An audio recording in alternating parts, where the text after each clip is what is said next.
Among past threats to the Republic, the Great Hyperspace War stands above all other wars in galactic history. In fact, the battle we fight today is in many ways an extension of this same conflict. The Sith Empire we believe we had destroyed in this war has now returned to avenge its defeat. The historical factors that set the stage for the modern conflict bear close examination. I believe the greatest factor of all may have been the way the Republic concluded the Great Hyperspace War. The Great Hyperspace War began at a time when the Republic had enjoyed millennia of peace, growth, and consolidation. In contrast, the Sith Empire was ending its centuries-long adolescent period.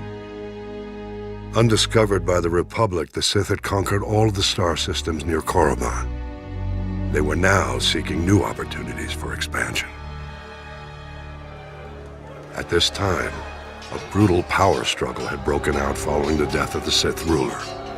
Among the contenders was the Dark Lord Naga Sadow.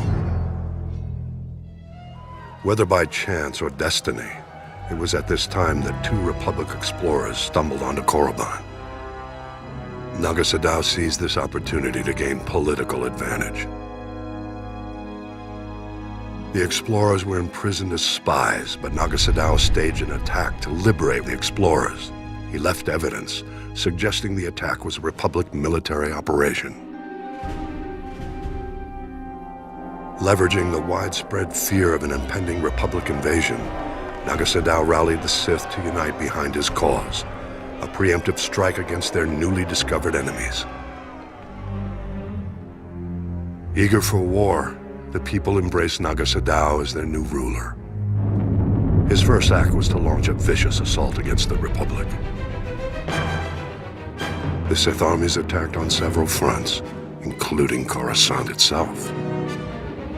Naga Sadow commanded all his forces from a meditation sphere suspended over a giant star. The initial onslaught overwhelmed the Republic's unprepared defenses. The Sith Empire's victory was almost assured, but as happened so often, the dark side turned upon itself. Naga Sadow was betrayed by his apprentice.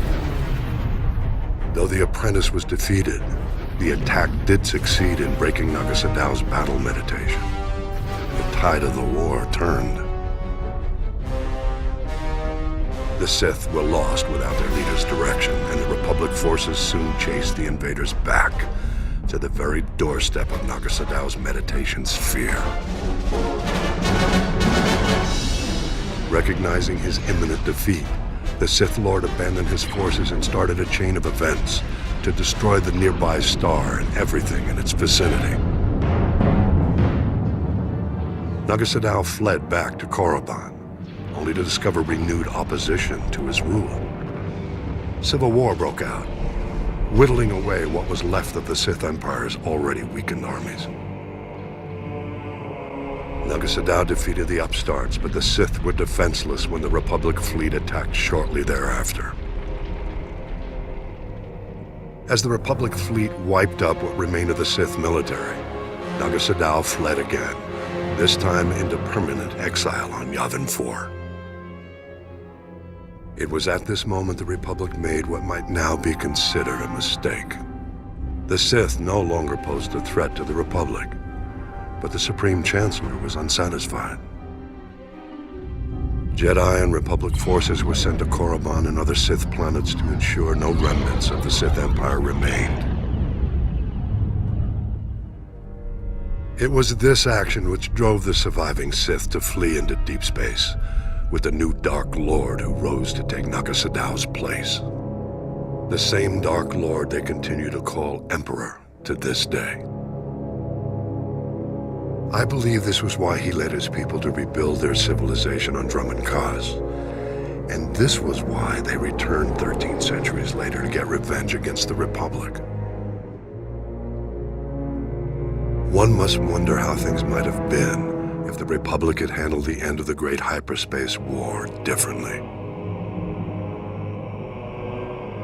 We mustn't forget, though, The conflict at the heart of the Great Hyperspace War and the war we fight today began even before the Sith Empire rose to power. I'll elaborate in the next holo record.